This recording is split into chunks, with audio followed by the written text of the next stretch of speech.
তো অত্যন্ত গুরুত্বপূর্ণ এই গোলটেবিল বৈঠকে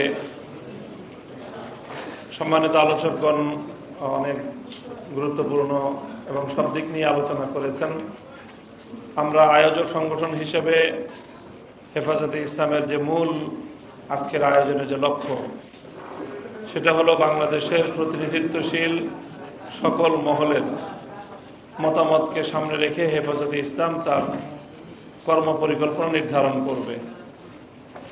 আমরা মনে করি যে বাংলাদেশের ধর্মীয় যে কোনো ইস্যু এবং বাংলাদেশের রাষ্ট্রের স্বাধীনতার ইস্যু, এই দুটো ইস্যুই হেফাজতে ইসলামকে গভীরভাবে পর্যবেক্ষণ করতে হয় এবং জাতির আস্থার একটি জায়গা হিসাবে হেফাজতে ইসলামকে তার কর্মপরিকল্পনা নির্ধারণ করতে হয়। হেফাজতে ইসলাম বাংলাদেশ সর্বপ্রথম এই মানবাধিকার কমিশন বিষয়ক এই কার্যক্রমের তীব্র ভাষায় প্রতিবাদ জানিয়েছে। হেফাজতে ইসলাম এই বিষয়ে তার তীব্র প্রতিক্রিয়া ব্যক্ত করার পর সরকারের পক্ষ থেকে বেশ অনেকগুলো উদ্যোগ নেওয়া হয়েছে এ বিষয়ে আলোচনা করার জন্য। সর্বশেষ হেফাজতে ইসলামের শীর্ষ নেতৃবৃন্দের একটি প্রতিনিধি দলকে আমন্ত্রণ জানিয়ে মাননীয় প্রধান উপদেষ্টা এই বিষয়ে হেফাজতে ইসলামের সাথে এবং আলেম ওলামাদের সাথে কথা বলেছেন। সেখানে হেফাজতে ইসলাম বাংলাদেশের সম্মানিত সিনিয়র নায়েবে আমির, হাটহাজারী মাদ্রাসার সম্মানিত মহাপরিচালক আল্লামা খলিল আহমদ কুরাইশির নেতৃত্বে হেফাজতে ইসলাম বাংলাদেশের মহাসচিব আল্লামা সাজিদুর রহমান সহ শক্তিশালী এবং শীর্ষ নেতৃবৃন্দ উপস্থিত ছিলেন। অনেক আলোচনা হয়েছে।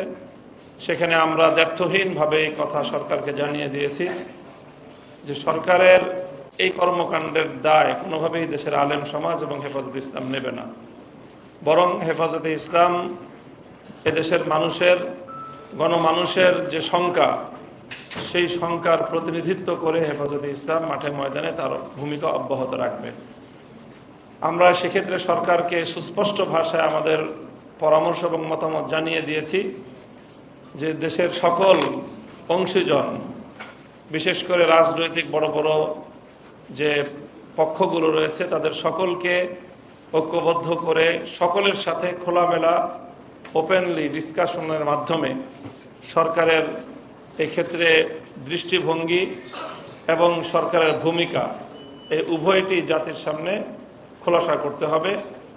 এরপরে সকলে সম্মিলিত যে সিদ্ধান্ত হেফাজতে ইসলাম, সেই সিদ্ধান্তকে স্বাগত জানাবে। এটাই হলো এ পর্যন্ত হেফাজতে ইসলাম বাংলাদেশের গৃহীত নীতি এবং হেফাজতের দৃষ্টিভঙ্গি। আজকের এই গোলটেবিলের মাধ্যমে আরও কিছু মতামত হেফাজতের সামনে আসলো এবং আমরা আশা করছি যে হেফাজতে ইসলাম বাংলাদেশের নেতৃবৃন্দ এ বিষয়ে তাদের পরবর্তী পদক্ষেপ গ্রহণ করার জন্য আজকের এই মতামতকেও গুরুত্বপূর্ণ নিয়ামক হিসেবে তারা এটাকে গণ্য করবেন। আমাদের সর্বশেষ কথা হলো যে দেশ এবং ইসলামের প্রশ্নে আমরা কারো চেহারার দিকে তাকিয়ে কথা বলতে পারবো না। দেশ এবং ইসলামের প্রশ্নে আমাদেরকে শক্ত অবস্থান গ্রহণ করতে হলে হেফাজতে ইসলাম ইনশাআল্লাহ সেক্ষেত্রে বিন্দুমাত্র কুণ্ঠিত হবে না।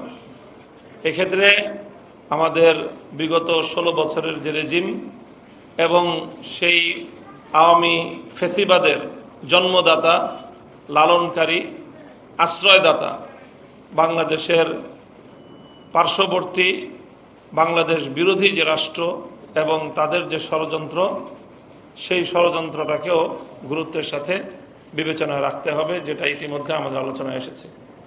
সেই সাথে বাংলাদেশের ভিতরে বসে এখনও যারা সেই পুরনো রেজিমের প্রতিনিধিত্ব করছে, বিশেষ করে মিডিয়া জগতে, এবং গোটা বাংলাদেশকে অস্থিতিশীল করবার জন্য নানা ধরনের উস্কানি দিয়ে বিভিন্নভাবে বর্তমান অন্তর্বর্তীকালীন সরকার এবং রাষ্ট্র ব্যবস্থাকে অকার্যকর করার যে অব্যাহত প্রচেষ্টা যারা চালিয়ে যাচ্ছে, এই সংশ্লিষ্ট বিষয়ে তাদের অতি উৎসাহ, এটাও আমাদের আরেকটি উদ্বেগের নতুন মাত্রা।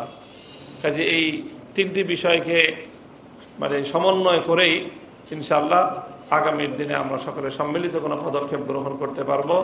আল্লাহ পাক বাংলাদেশকে রক্ষা করুন, বাংলাদেশের জাতি এবং এদেশের ইসলামী ঐতিহ্য রক্ষা পাক। ও আখিরু দাওয়ানা আলহামদুলিল্লাহ।